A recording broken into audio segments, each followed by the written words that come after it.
বিসমিল্লাহিৰ ৰহমানিৰ ৰহিম।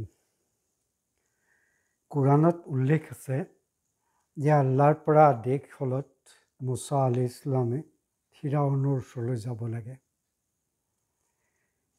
তেতিয়া তেওঁ দোৱা কৰিলে, ৰাব্বি ইশৰাহ লি ছাদৰি য়াছিৰ লি আমৰি আহলাল উকদাতাম মিন লিছানি ইয়াফকাহু কওলি। হে প্ৰভু, মোৰ বুকু প্ৰশস্ত কৰি দিয়া, মোৰ কাৰণে মোৰ কাম সহজ কৰি দিয়া আৰু মোৰ জিভাৰ প্ৰতিবন্ধকতা গুচাই দিয়া, যাতে লোকে মোৰ কথা বুজি পায়। কিছুমান ইজৰাইলৰ উৎসৰ কমেণ্টেটৰে সেই উৎসৰ প্ৰভাৱিত হৈ দোৱাৰ অৰ্থ ভুল বুজি স্পষ্টকৈ মন্তব্য কৰিলে তেওঁ জিভাৰ প্ৰতিবন্ধকতা আছে। খুনা কথাক কওঁতে লাগি ধৰে। বহুতে কয় যে মুছা আলাইহিছ ইছলামৰ ল'ৰালি কালত ফিৰাউনৰ দাড়ি ধৰি টনা আজোৰা কৰিছিল, ফলত ফিৰাউনে হত্যা কৰিব বিচাৰিছিল। ফিৰাউনৰ ঘৈণীয়েকে মুছাক বচাবলৈ চেষ্টা কৰি ক'লে, সৰু ল'ৰা, তুমি ভালদৰে বিচাৰ কৰা, এনেকৈ সিদ্ধান্ত কিয় লৈছা, হত্যা কৰাৰ সিদ্ধান্ত। তেতিয়া ফিৰাউনে বিচাৰ কৰাৰ উদ্দেশ্যেৰে এখন থালিত এটুকুৰা সোণ আৰু আন এখন থালিত জ্বলন্ত এঙাৰ ৰাখিলে। পিছত মুছাৰ সন্মুখত ৰাখিলে। মুছা আলাইহিছ ইছলামে জ্বলন্ত এঙাৰ মুখত ভৰালে, যাৰ বাবে তেওঁ স্থায়ীভাৱে খুনা হ'ল। অনিচ্ছাকৃতভাৱে কথাবোৰ লাগি ধৰা হ'ল।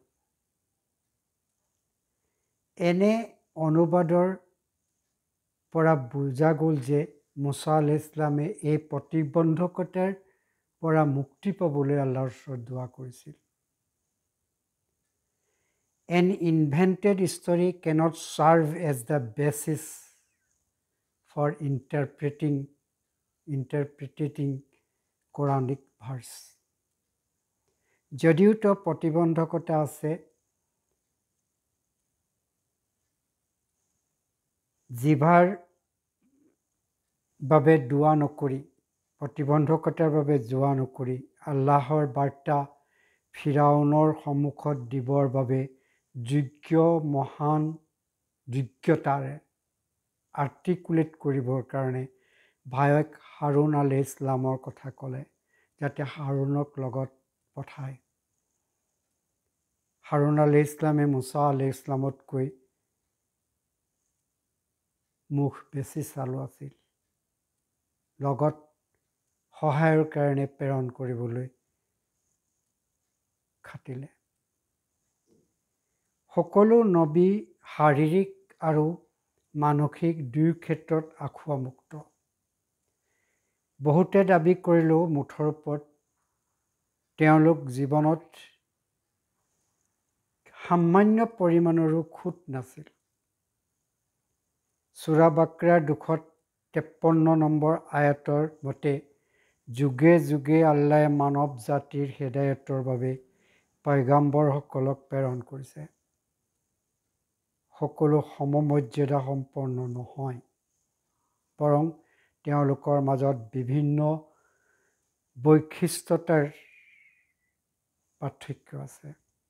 ৰাছূল ছাল্লাল্লাহু আলাইহি ওয়াসাল্লাম সকলো নবীতকৈ শ্ৰেষ্ঠ, কাৰণ তেওঁ দুই জাহানৰ মানৱ আৰু জিনৰ বাবে শেষ নবী হিচাপে আল্লাহে প্ৰেৰণ কৰিছিল।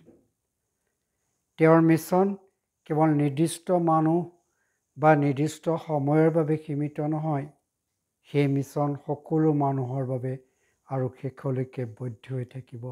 বৰ্তমানেও বৈধ হৈ আছে, কিয়ামতৰ সময়লৈকেও বৈধতা হৈ থাকিব। যদি ভিডিঅ'টো ভাল লাগিছে নিশ্চয় ছাবস্ক্ৰাইব কৰিব নাপাহৰিব। ৱা আখিৰি দাৱানা আলহামদুলিল্লাহি ৰাব্বিল আলামিন।